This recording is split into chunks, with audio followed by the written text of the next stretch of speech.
Hello friends, welcome to my channel. চলুন আপনাদের উজ্জয়িনীর আরেকটি মন্দির দর্শন করাই, মা হর্ষিদি টেম্পল। এটা উজ্জয়িনী ওই মহাকালেশ্বর টেম্পলের পাশেই হর্ষিদি টেম্পল। এর একটা কাহিনী আছে। যখন দুজন রাক্ষস চণ্ডা প্রচণ্ডা যখন কৈলাসে যাওয়ার চেষ্টা করছিল, যেখানে শিব পার্বতী ছিলেন, তখন শিব মা চণ্ডীকে ডাকেন তাদের নিধন করতে, এবং মা চণ্ডী তাদের নিধন করেন, এবং তখন শিব সন্তুষ্ট হয়ে তার নাম দিয়েছিল হর্ষিদি। তখন থেকে উনি হর্ষিদি নামে পরিচিত, এবং এখানেই তার টেম্পল হয়। তো এখানে দেখুন অনেকগুলো দিয়া আছে, 108টা 1008টা দিয়া এখানে জ্বালানো হয়। আর এখানে একটা সতীপীঠ, এখানে মা পার্বতীর এলবো পড়েছিল, মানে কোনোই পড়েছিল। তো এটা একটা 51টা সতীপীঠের মধ্যে একটি সতীপীঠ।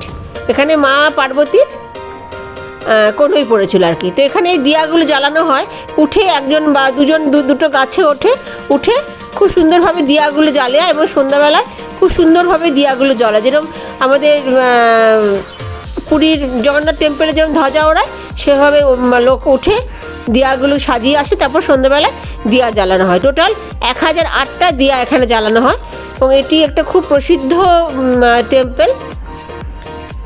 তো এই টেম্পলটা আপনাদের সাথে আজকে আমি শেয়ার করলাম।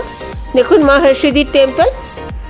এই দুটো গল্পই আপনাদের বললাম, যেটা আমি পড়েছি গুগল থেকে নেওয়া। তো এটা একটা সতীপীঠ। আপনারা যদি কেউ উজ্জয়িনীতে যান, এবং দেখুন এই উঠে প্রদীপ সাজিয়ে এলো, দেখুন এভাবে উঠে এরা প্রদীপ সাজায়, কি সুন্দর দেখতে লাগে। এবং 1008টা প্রদীপ এভাবে দুটো গাছে এরা সাজিয়ে আছে, এবং সন্ধ্যা 6:30টার সময় এই প্রদীপ প্রজ্বলিত হয়। এবং আপনারা যখন কেউ উজ্জয়িনীতে যাবেন মহাকালেশ্বর দর্শন করতে, এই মন্দিরটি অবশ্যই দর্শন করবেন, কারণ এটি একটি সতীপীঠ।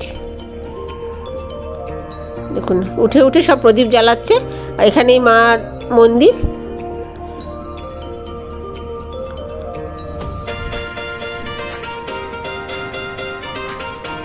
দেখুন কি সুন্দর লাগছে, অপূর্ব দৃশ্য।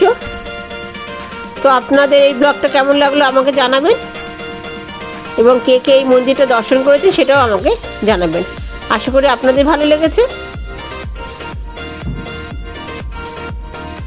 আমারও খুব ভালো লেগেছে, এবং আমারও যাওয়ার ইচ্ছা রইল। আপনাদের সাথে এটা শেয়ার করতে পেরে আমিও খুব খুশি হলাম।